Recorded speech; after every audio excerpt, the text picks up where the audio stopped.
14th Feb morning Laila movie HD print link పెడతా. వీడి ఖాతాలో ఇంకొకడు బలి పాపం. అంటే 25,000 ట్వీట్లు వేశారు బాయ్కాట్ లైలా అని చెప్పి. Boys get ready, boycott Laila అంటే నాకు అర్థం కావట్లేదు సార్. వీడి ఖాతాలో ఇంకోటి బలి అంటే ఖాతాలో బలి ఎందుకు కావాలి సార్? నేను అంటే మేము ఒక సినిమా తీసినప్పుడు 100 మందిలో ఒకడు తప్పు చేస్తే 99 మందిని మనము ఎలిమినేట్ చేసేద్దామా? అంటే నాకు ఒక రకంగా కూడా అనిపించేది ఏంటంటే, అంటే సినిమా వాళ్ళు అంటే ఒక టైంకి చాలా ఈజీ టార్గెట్ అయిపోతామా? అలా తీసి పాడేసి అంత అంటే చాలా చులకన అయిపోతామా? సంబంధం లేనిది వచ్చి అంటేసుకుంటుంది మాకు, దానికి మేము సమాధానం చెప్తుంటాము. ఆ వ్యక్తి అది మాట్లాడినప్పుడు ఆ వ్యక్తి అనుభవం అంత ఉండదు సార్. నా వయసు నాది 29, 30 వస్తే మార్చి వస్తే.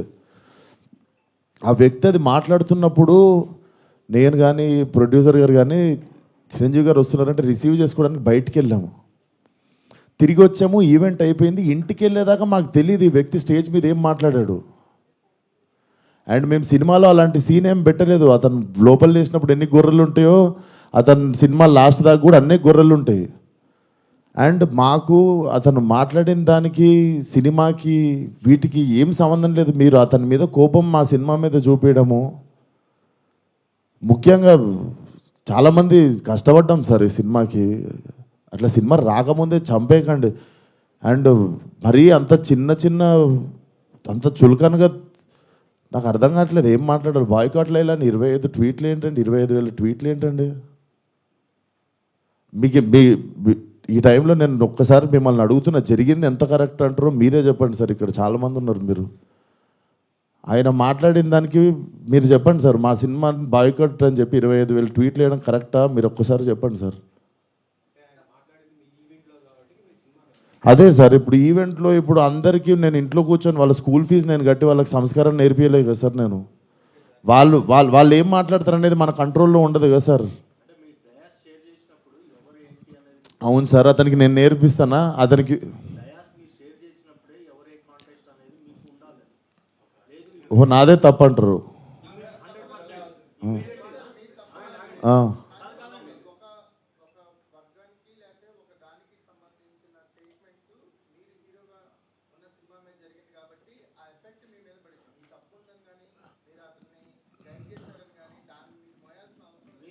నేను అదే అంటున్నా, నేను కానీ ఇప్పుడు నా మీద పడింది కదా.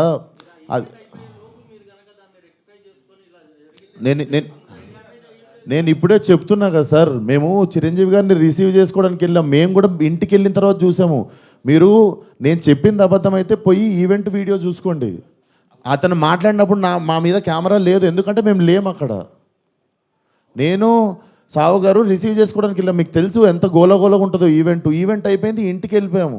ఇంటికి వెళ్ళిపోయిన తర్వాత చూసి షాక్. ఇది ఆయన ఎప్పుడు మాట్లాడండి, ఇది అసలు ఇవన్నీ ఎప్పుడు జరిగినాయి అని మేము షాకు.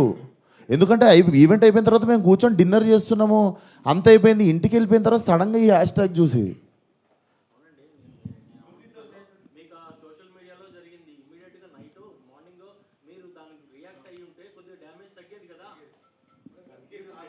అందుకే కదా సార్ ఇప్పుడు పెట్టింది. సార్ కొంచెం అట్లా అరవకండి సార్, నా మీద కొంచెం మెల్లగా మాట్లాడండి. అరవకండి.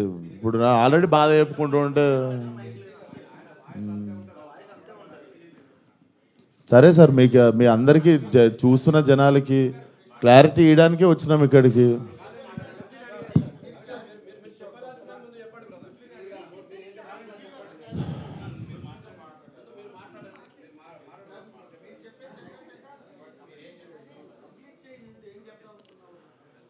సో అదే సార్, చాలా కష్టపడి తీసినాం సినిమా.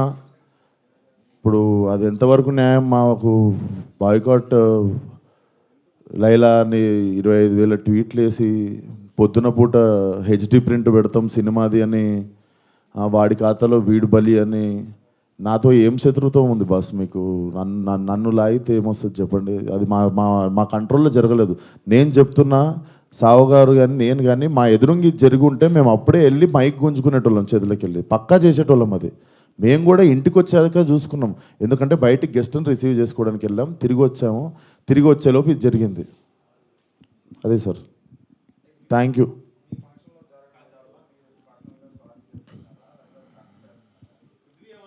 ఇప్పుడు నా సినిమా రిలీజ్ కావాలి కదా సార్ 2 రోజుల్లో. సార్ నాకు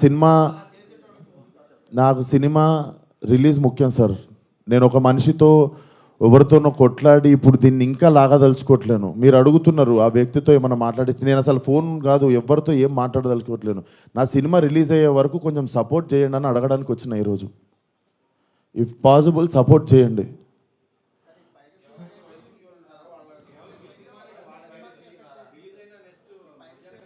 చెప్తున్నా సార్, ఇక్కడ ఓపెన్గా నాకు పెడుతురు కదా, ఓపెన్గా నాకు డైరెక్ట్ థ్రెట్ ఇస్తురు కదా.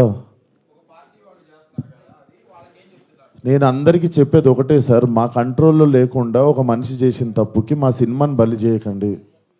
ఇది కైండ్ రిక్వెస్ట్ అంతే మేము అడిగేది.